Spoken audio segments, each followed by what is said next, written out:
When I turned 60, something inside me shifted. And no, I am not just talking about my back or my eyesight. Though yes, those things changed too. I mean something deeper.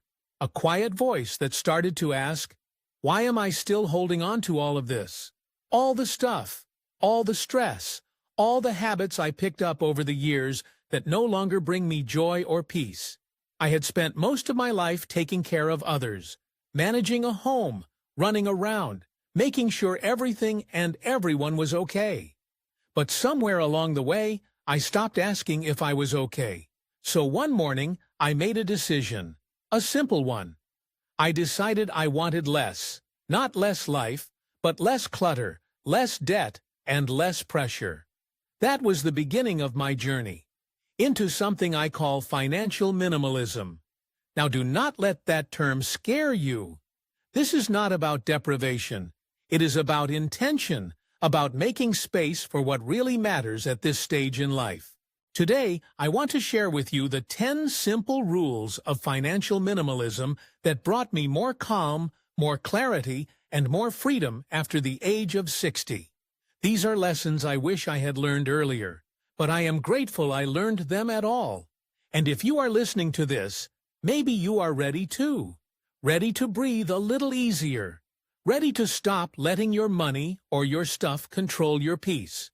Rule 1. Live beneath your means and beyond the worry. For most of my adult life, I believed I was doing the right thing by living within my means. I never missed a payment. I tried to avoid unnecessary splurges, and I thought that made me financially responsible. But despite all that, I was still stressed, still losing sleep some nights, still watching the checking account closer than I wanted to admit. Then I learned a lesson that changed everything. Just living within your means is not enough. To find real peace, you have to live beneath your means. What does that really mean? For me, it started with a big and scary decision: downsizing. After my children grew up and moved out, I was left in a 4-bedroom house that felt more like a museum than a home. The mortgage was paid off, but the upkeep was exhausting, physically, emotionally, and financially. I finally admitted to myself that I no longer needed all that space. Moving to a smaller home was emotional. I had memories in every room. I cried when I gave away the big dining table where we hosted holidays. But something happened in that smaller home. I could breathe. Wow. The bills were lighter. My weekends were free. I spent less money, had fewer things to clean, and most importantly, I felt calmer. Living beneath your means is not about punishment. It is not about saying no to everything. It is about making choices that support your peace of mind. It means choosing what truly adds value to your life and letting go of the rest. For me, it means cooking simple meals at home instead of dining out 3 times a week. It means driving a car that is 10 years old but paid off instead of something shiny and new with monthly payments attached. When you live beneath your means, you're not depriving yourself. You are protecting yourself. You're building a cushion for the future. You're saying, I choose peace over pressure. I choose freedom over appearances. And at this stage in life, that freedom is worth more than anything I could buy. Rule 2. Sales are not savings. I used to love the thrill of a good sale. The big red signs, the limited time offers, the rush of getting something at half price. It all felt like a victory. I would bring bags home from the store, convinced I had been smart with my money. But over time, I started to see a pattern. My house was getting fuller, but my heart and my wallet were not. One day, I sat down and looked at my credit card statement. There it was, clear as day. Hundreds of dollars spent on items I did not need, bought only because they were on sale. That was when it hit me. Just because something is on sale does not mean it is a good deal. If I would not pay full price for it, I probably should not pay any price for it. Here is what I realized. A sale is a marketing trick. It is designed to create urgency. It makes you feel like you are missing out if you do not act fast. But what you are really missing out on is the peace of mind that comes from keeping your money in your pocket. I remember buying a beautiful sweater, marked down from $100 to $35. I was thrilled, but a week later, I saw it hanging in my closet, untouched.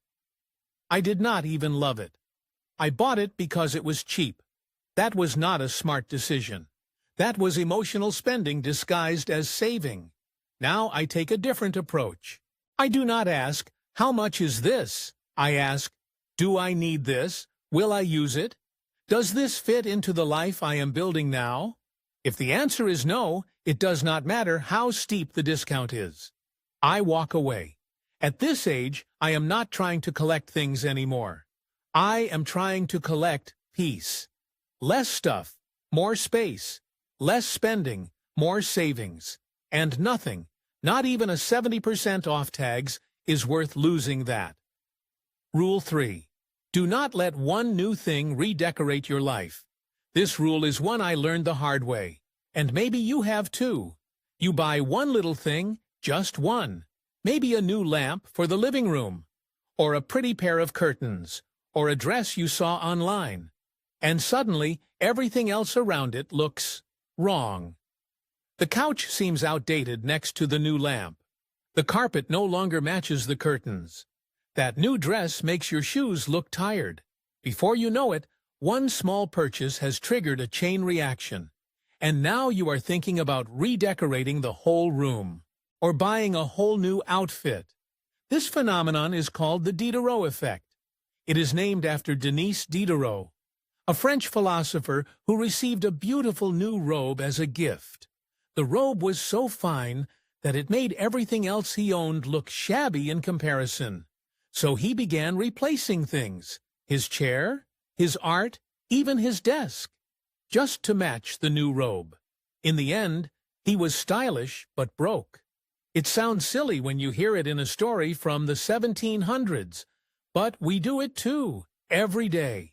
We buy one new thing and then feel pressured to upgrade everything else to match. I used to be guilty of this. I bought a new throw blanket for the couch and then felt like I needed new pillows, new lamps, maybe even a new rug. That $30 blanket turned into a $300 spending spree. And for what? To match a feeling that would fade in a week? Now, I have learned to pause. I ask myself, do I really need this? Or am I trying to make something else feel newer by comparison? Most of the time, it is not the item that needs replacing. It is my mindset. Minimalism taught me that happiness does not come from constant upgrades. It comes from learning to appreciate what we already have. When you stop trying to make everything match your latest purchase, you start creating a home and a life that matches who you are, not just what is trending. Let go of the urge to perfect everything. You're not a showroom. You are a person, and your peace is not for sale. Rule 4. Do not rely on one check. For much of my life, I believed that once you retired, your income was set. You had your Social Security, maybe a pension, maybe some savings, and that was it. And for some people, that works. But I learned something that changed the way I see money in retirement. Relying on one single source of income makes you vulnerable. Things happen. Medical bills show up. The roof starts leaking. Groceries go up. Utilities spike. Or a grandchild suddenly needs help with college. Life does not always get simpler after 60. It just shifts. And when all your income comes from one place, one change in circumstance can throw everything off balance. That is why I believe in creating small, steady additional income streams even after retirement. I'm not talking about starting a new career or working full-time again. I'm talking about something simple, something meaningful, something yours. Maybe it is selling handmade quilts or crafts. Maybe it is tutoring children in your neighborhood or editing cookbooks online. I know a woman who writes memory letters for other seniors, helping them share their stories with their families. It is not just about the money. It is about purpose, contribution, and staying engaged. When I moved into a smaller home, I started decluttering. I had items in storage for over 10 years. Perfectly good things just sitting there. I listed a few online, and to my surprise, they sold quickly. It felt good. I was making room in my life and adding something to my bank account. That small step led to others, helping friends with their own downsizing, offering advice, even starting a little blog. It built slowly, but the freedom it gave me was powerful. Not just financial, but emotional too. So if you are retired or nearing it, ask yourself, what do I enjoy? What am I good at?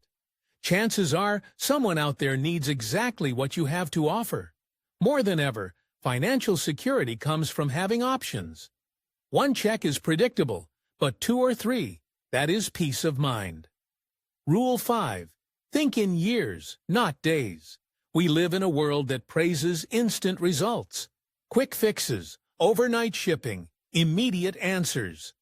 But when it comes to money and especially to peace of mind, real change takes time. And that is okay. In fact, that is where the beauty lies. I once read about how bonsai trees are shaped slowly, carefully, with small patient movements day after day, year after year. You cannot rush a bonsai. It becomes art because it takes time. And that's exactly how financial minimalism works. It is not about doing everything perfectly all at once. It is about making consistent, thoughtful choices over time that slowly shape the life you want. When I first started simplifying, I got discouraged. I thought, what difference does this make? So I skipped lunch out today. That's only $15, but over the course of a month, that added up to over $400. Over a year, nearly $5,000. That was the first time I realized I did not need to change everything overnight. I just needed to keep going. Small steps matter. Saying no to one unnecessary purchase. Choosing a walk instead of another trip to the mall. Canceling a subscription you do not use. Those actions may feel small today, but they're part of something much bigger. I have learned to stop judging progress by the day and start looking at the season, the year, the journey. Because when you look at your life that way, you see the beautiful transformation that is happening slowly, quietly, and with purpose. If you are feeling overwhelmed or like you are starting too late, please hear this. You are not behind. Every small step you take today is a gift to your future self. Patience is not about waiting. It is about trusting. Trust that your effort will pay off. Trust that your peace is coming. Trust that you are shaping something beautiful. One thoughtful choice at a time. Rule 6. Wait before you buy. Let me ask you something simple. When was the last time you bought something and later thought, why did I even get this?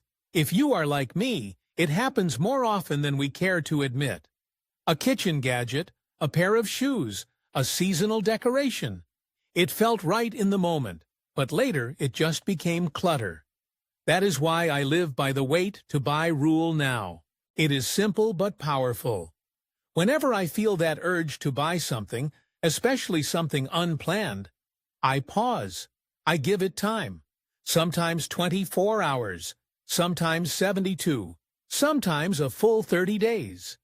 That pause has saved me hundreds, maybe thousands of dollars over the years.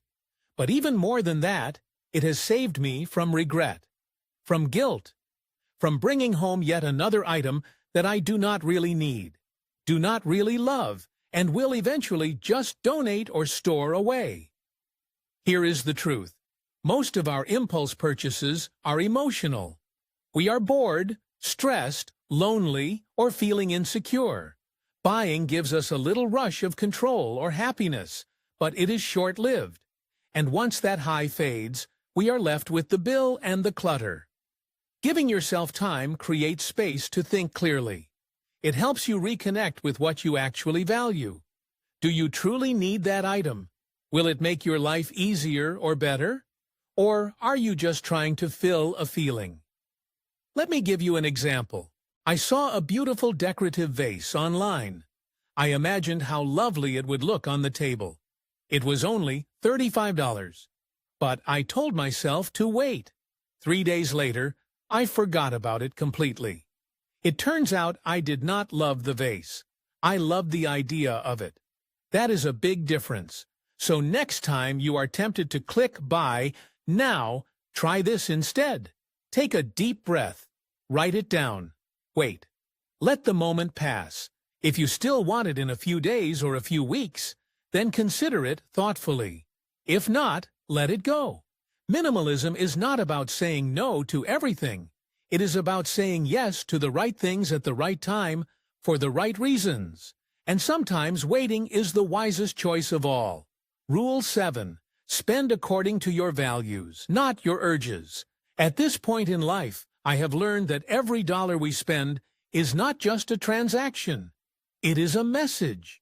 It says something about what we care about, what we believe in, and what we think we need. For too many years, I spent without thinking deeply. Not irresponsibly, but reactively. I bought things because I was tired, because I was bored, because someone else had it, or because I thought it might make me feel something. And most of the time, it didn't. Then I discovered something simple but powerful. Spend according to your values, not your urges. That phrase changed the way I handle money, and honestly, the way I live my life. I sat down one day and asked myself, what do I actually care about now? Not 10 years ago. Not what the magazines or television say. Me now. The answers were clear and personal. Peace, health, time with my grandchildren, giving back, and creating a home that feels warm, not full. Once I had that clarity, decisions became easier. If a purchase does not support one of those values, it is a no. I once walked into a store and saw a beautiful handbag. The color was perfect. The brand was one I used to love. I picked it up, felt the leather, imagined how great I would look carrying it. But then I stopped. I asked myself, is this aligned with what I value today? Truthfully, no. I have a perfectly fine bag already. And what I really value is using that money to take my granddaughter out for lunch next weekend. So I put it back, and I have never regretted it. This rule is not about guilt. It is about being intentional. Because spending in line with your values gives your money purpose. It turns buying into something joyful instead of something automatic or empty. So before your next purchase, try asking yourself, is this a reflection of who I am and what matters to me? If not, you already know what to do. And if yes, then spend it with peace. Rule 8. Cash or pass. I remember a time when credit cards were used only for emergencies. A hospital visit, a plane ticket to a funeral, something big and serious. But somewhere along the line, that changed. Now, debt is everywhere. People are using credit cards for takeout, streaming services, shopping sprees, and midnight Amazon orders they barely remember placing. I have nothing against credit cards when they are used carefully. But here is the rule that saved me. If I cannot pay for it in full, in cash, or with money already sitting in my checking account, it's a pass. It sounds strict. But this rule is not about being harsh. It is about being honest. Because debt does not just take our money. It takes our peace. It lingers in the back of our mind. It adds weight to every decision. It turns today's joy into tomorrow's burden. There was a time when I bought a new couch on a no-interest for 12 months deal. It sounded smart. I thought I could pay it off easily. But life happened. There were medical bills, a car repair, a family emergency. 12 months turned into 2 years. And by the end, I had paid more in interest than I saved on the sale. That couch was not comfortable. It was a constant reminder of stress. Now I ask myself a very simple question. Can I afford this truly? Not just monthly. Not Rule 9. Small leaks sink big ships. There is an old saying that goes, a small leak can sink a great ship. And let me tell you, when it comes to personal finances, that could not be more true.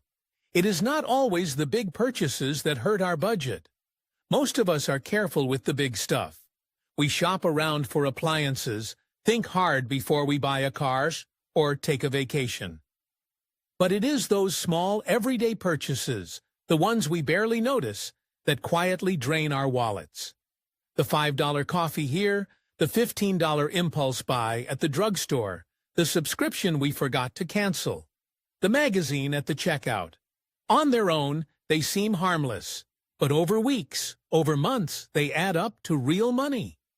Money that could be used for something meaningful. Money that could stay in your account and help you sleep better at night. I once did an experiment. For 1 month, I wrote down every single thing I spent money on. Every dollar, no matter how small. And what I found shocked me. I was spending more each month on takeout lunches, apps, and small treats than I was setting aside for savings. Not because I was reckless, but because I was unaware. So I made a change, not by cutting out joy, but by becoming more mindful. I still treat myself, but I do it with intention. I plan for it. I enjoy it more because I know I can afford it, and it aligns with what I truly care about. Plugging those small leaks made a big difference. My savings grew. My stress dropped. I felt in control again, not restricted, but empowered. So if you feel like your money disappears too quickly, try looking at the little things. You might be surprised because it is not about being perfect. It is about paying attention. And sometimes that is all it takes to keep your ship sailing steady. Rule 10.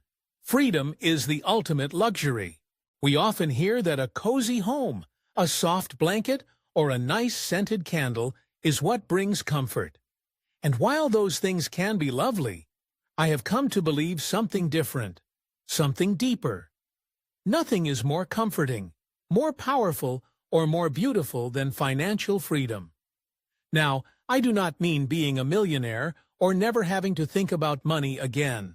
I mean the kind of freedom where you are not afraid to open your bank account, where the bills are manageable, the debt is gone, and you feel in control, not controlled. I remember walking through a home goods store a few years ago.